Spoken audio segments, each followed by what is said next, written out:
국정감사 얘기도 좀 해보도록 하겠습니다. 이재명 정부 들어서 처음으로 시행됐던 국정감사가 이제 끝이 났습니다. 그런데요, 욕설, 그리고 고성, 심지어 몸싸움까지 그야말로 국정감사가 여러 모습들을 보여줬었죠. 어떤 장면이 있었는지 한번 보고 얘기 나눠보겠습니다. 아니 신상 발언하는데 저기서 떠들어가지고 지금 못했잖아 지금. 우리는 한 아니 국가부산 시키려고 작전 서는 거야 뭐야? 왜 소리 질러? 말하고 하지 마세요. 왜 소리 질러? 뭐야? 뭐야? 왜 소리 질러? 뭐야? 이기현 의원이 육중한 몸집으로 다가오더니 그대로 몸을 부딪히게 되었습니다. 야당의 원내 대표에 대해서 백주 대낮에 테러와 유사하게 폭력 행위가 발생한 점에 대해서 대단히 깊은 유감을 표하는 바이고, 폭력을 먼저 행사한 것은, 몸을 던진 것은 송원석 대표입니다. 몸을 던져놓고 피해자는 저인데 송원석 대표는 피해자 코스프레해서는 안 됩니다. 폭력을 먼저 행사하고 몸을 던진 것은 송원석 대표다라는 말씀을 드립니다. 영상이 다 있습니다. 예. 이제 하다 배치기까지 보여주는 거냐. 여기에 대해서 좀 한 주간 많은 비판의 시선들이 있었습니다만 여야는 또 여기에 대해서 각자 본인이 피해자다. 이렇게 또 책임을 떠넘기고 있습니다. 이건 한 달간 진행됐던 국정감사 어떻게 보셨습니까? 배치기가 씨름판에만 있는 게 아니군요. 예, 수영장에만 있는 것도 아니었어요. 그렇습니다. 예, 국회에서도 우리가 배치기라는 용어를 저렇게 자연스럽게 들을 정도로 저는 감히 말씀드립니다. 올 국감이 사상 최악의 국감일 수도 있다. 또 작년에도 그랬거든요. 작년 국감도 최악의 국감이다라는 그 언론 보도가 쏟아졌는데요. 매년 시간이 가면 갈수록 최악의 국감 시리즈가 갱신이 되고 있습니다. 예. 올해 정말 이 대법원장의 옷을 벗기려고 시도를 하는 이 조희대 대법원장으로 시작해가지고 이른바 김현지 무소불위의 파워맨일 것이다라고 많은 국민들이 걱정스러운 시선으로 바라보고 있는 김현지로 끝날 것이다라고 생각을 했는데요. 김현지 이 부서실장 결국은 국회 출석을 안 했죠. 뭐 충분히 예상했던 겁니다. 출석을 했으려면은 바로 이런 그 파동까지 만들 필요가 없죠. 막판에도 또 국회에 대기를 했다라고 하는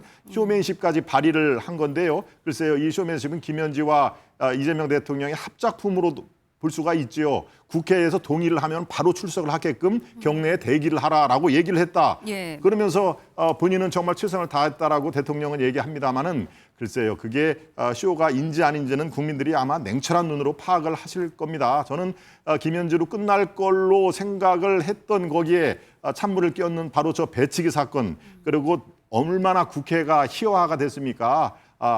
그 김기현 의원인가요? 이기현 의원, 민주당 의원이 나도 이제 뱃살을 좀 빼야 되겠습니까? 라고 얘기를 했습니다. 이 코미디 프로가 사라진 이유를 우리가 알죠. 더 이상 TV에서 개그 프로를 안 봐도 국회에서 그 희화화된 장면을 너무나 우리가 많이 볼 수가 있는 상황이니까요. 글쎄요, 이번 국감, 거기다가 또 최민희 그 딸 결혼식 사건, 이것은 제가 굳이 말씀을 안 드려도 어떤 그 맹점이 있는지는 우리 국민 여러분 잘 아시기 때문에 정말 이 최악의 국감을 우리가 목도하는 국민들 이 가슴에 피멍울이 지금 생기고 있다라는 점만 분명히 제가 강조를 해드립니다. 예.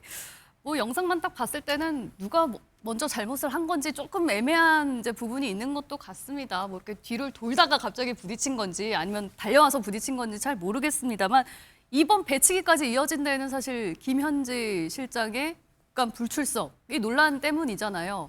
말씀하신 것처럼 대통령실에서는 언제든지 부르면 나오겠다, 이렇게 이제 경내 대기까지 시켰다고 하는데 국민의힘에서는 그럼에도 불구하고 처음부터 나올 생각이 없었다고 보는 것 같습니다. 김 대변인님 어떻게 보셨습니까?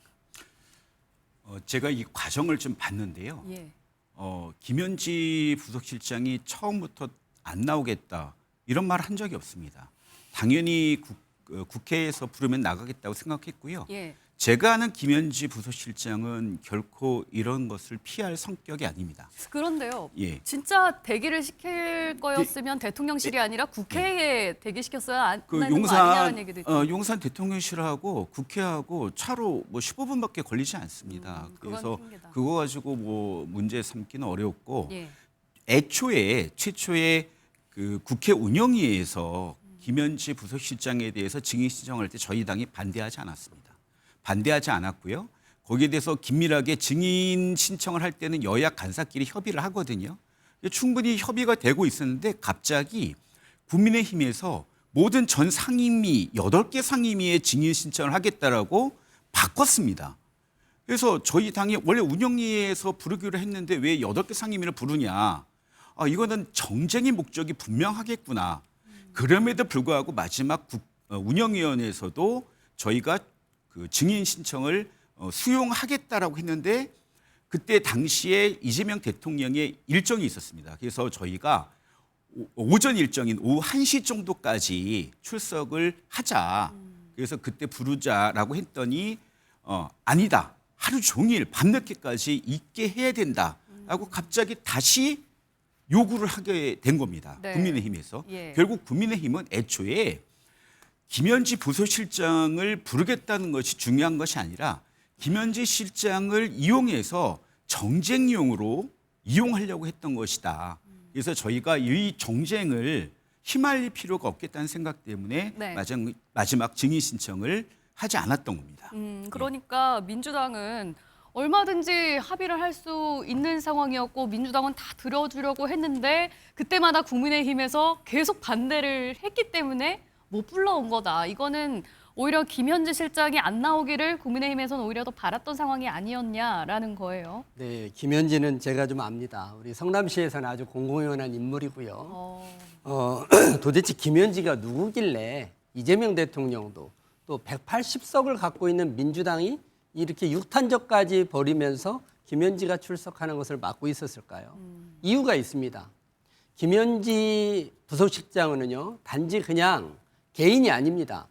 이재명 성남시장 시절부터 경기도지사 또 대통령이 될 때까지 모든 과정에서 그 돈과 조직을 관리해온 사람이 바로 김현지입니다. 네. 그렇기 때문에 김현지가 만약에 국회에 출석을 하면 김현지 입에서 어떤 말이 쏟아져 나올지는 아무도 모릅니다. 그거를 막기 위해서 민주당에서는 대통령실은 내보낼게, 민주당은 안 돼 하고 서로 지금 짜고 계속 국민들을 속여온 거 아니겠습니까? 그렇기 때문에 아마 김현지에 대해서 우리 국민들이 이만큼 관심을 갖지 않아도 되는데 자꾸 김현지를 숨기면 숨길수록 김현지에 대한 의혹이 커지고 만사현통이라는 그 정가에서 떠도는 소문이 모든 인사권은 김현지가 틀어지고 있다. 실제로 제가 알기로도 초반에는 그랬던 걸로 알고 있습니다. 그만큼 이제는 더 이상 김현지를 대통령실도 이제 숨길 수 없는 그런 지경까지 이르지 않았나 이렇게 생각합니다. 알겠습니다. 이런 가운데요, 한국사 출신 강사 전한길 씨의 한 또 유튜브 영상이 국감장에서 또 논란이 됐습니다. 어떤 장면인지 한번 보고 오시죠. 이런 이야기 하면 또 괜히 또 오해 살라. 어제 저녁에 만난 어떤 회장님께서는 남산 꼭대기에다 이재명을 잡아와서 나무에 묶어두고 밥을 줘야 된대요, 밥을.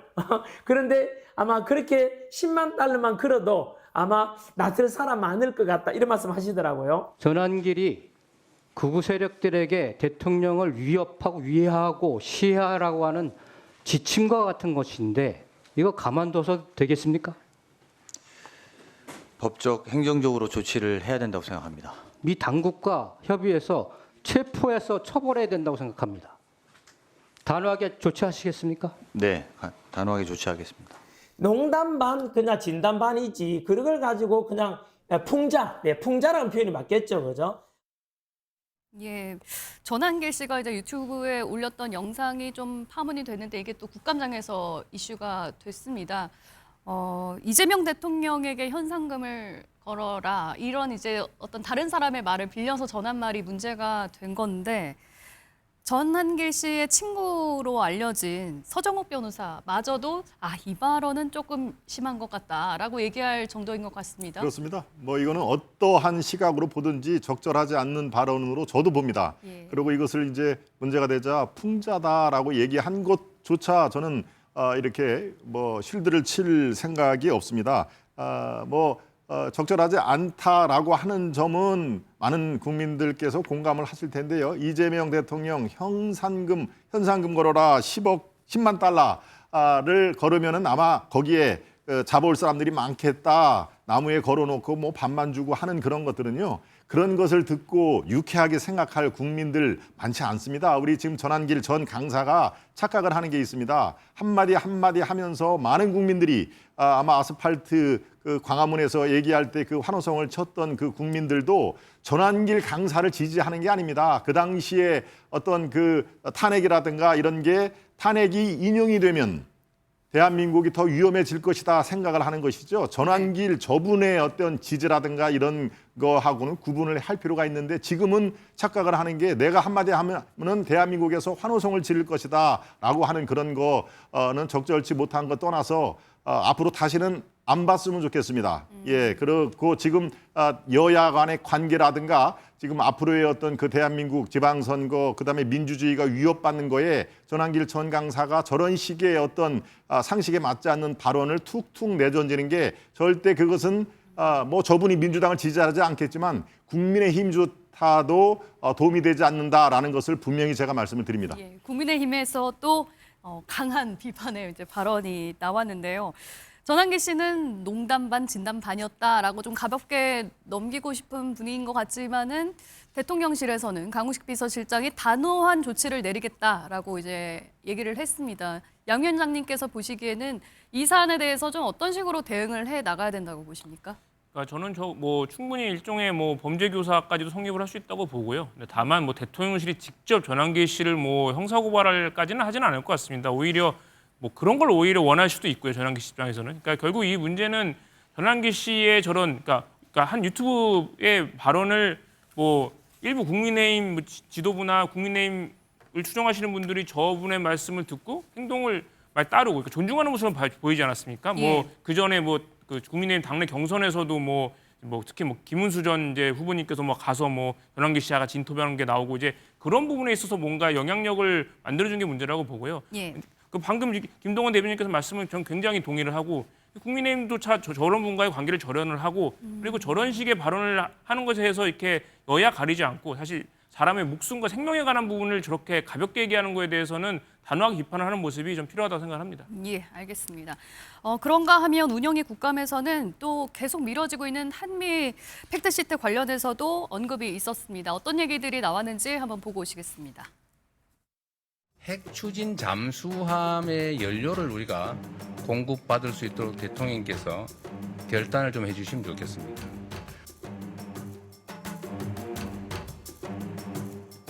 저희는 지금 미국에서 건조하는 것을 생각하고 있지는 않습니다. 네. 우리가 건조하는 걸 생각하고 있습니다. 예, 한미 정상회담 이후에 이제는 다 얘기가 끝난 건 아니냐, 합의된 거 아니냐라고 했었는데 아직 이렇게 땅땅땅 문서화가 되지 않고 있습니다. 팩트시트라고 불리는 공동 설명 자료가 대통령실에서는 뭐 내일 나온다, 또 이번 주 안엔 나올 거다라고 했다가 조금 시기를 특정하기는 어려울 것 같다. 이렇게 좀 한 발 물러선 것 같거든요. 왜 이렇게 늦어지는 겁니까? 한미 관세 협상에서 우리가 비교적 다른 나라에 비해서 그 우월한 협상을 맺었다고 합니다. 물론 전체적으로 보면은 기울어진 운동장에서 미국 트럼프 행정부의 일방적인 강요가 전제이긴 했지만 잘 맺었죠. 그렇게 할 수 있었던 거는 우리 협상팀이 철저하게 미국의 요구에 국익을 우선하는 실용주의 외교를 펼쳤기 때문이라고 저는 생각을 해요. 그러면서 이번에 이제 팩트시트는 이 협의된 내용을 정확히 문서화하는 굉장히 디테일한 악마에 있는 디테일이 있다는 네. 만큼 문구 하나하나가 굉장히 중요한 거기 때문에 신중할 수밖에 없다고 저는 생각하고요. 네. 저는 이것이 이제 핵 추진 잠수함 플러스 저는 반도체 관련된 대만과 유사한 정도의 그 반도체 협상 내지는 잭슨 황이 우리에게 주겠다는 GPU 관련된 예. 내용들이 더 예민하게 지금 협의가 되지 않고 있는 거 아닌가라는 생각이 아직까지 좀 그러면 듭니다. 협의가 다 완성되지 않은 게 협의되는데 있다고 이제 보시는 건가요? 그 지금 반도체 관련돼서는요. 예. 퍼센트가 정해져 있지 않고요. 대만과 유사한 대만과 비교했을 때 불리하지 않은 조건이거든요. 예. 내용이. 그래서 그런 부분에 있어서 정확하게 문서화하는 작업은 천천히 해야 되는 게 맞고요. 네. 그것이 오히려 국익을 위해서 올바른 일이지 그냥 무조건 미국에서 서두른 대로 미국이 하자는 대로 사인하고 그 문구를 작성하는 게 먼저는 아니다. 이런 생각을 좀 하고 있습니다. 저는 저 핵 추진 잠수함만큼은 미국에서 깔아놓은 덫에 일단 우리가 한 발 걸려들었다라고 생각을 합니다. 이재명 대통령이 정상회담 때 핵 추진 연료를 이러이러한 이유로 주십시오라고 할 때 바로 1시간, 2시간 뒤에 오케이를 받았다는 사인이 나온 거 너무 쉽게 왜 오케이를 하냐. 자, 그런 다음에 오케이 사인이 아니라 필라델피아에 있는 필리조선소에서 건조했다는 그 미끼를 하나 던진 것입니다. 그런데 우리 입장에서는 그게 방산업체로 지정이 되면은 모든 기밀이 다 미국으로 가는데 이거는 안 된다라고 뒤늦게 지금 아차한 거 아니겠습니까? 자, 그렇다면 두 가지입니다. 하나는 아예 트럼프는 그것을 오케이를 할 의향이 처음부터 없었다.